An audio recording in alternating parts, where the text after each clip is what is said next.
আজকাল বাবা মায়ের মুখটা দেখলে আমার কেন জানি বুকটা হাহাকার করে ওঠে।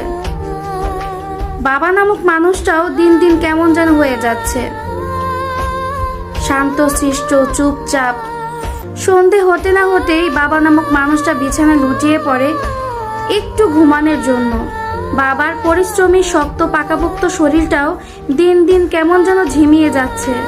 যে মা সকালবেলা ঘুম থেকে উঠেই এক মুহূর্তে সংসারে সমস্ত কাজ করে ফেলতো, আর সেই মাটাই আজ অল্পতেই ক্লান্ত হয়ে যায়। মা বাবার মুখটা দেখলে আজকাল আমার ভীষণ নিজেকে অসহায় মনে হয়। মাঝে মধ্যে না খুব ইচ্ছে করে বাবা মার বয়সটা খানিকটা কমিয়ে দেই, কিন্তু আফসোস সেই সাধ্য যে আমার নেই।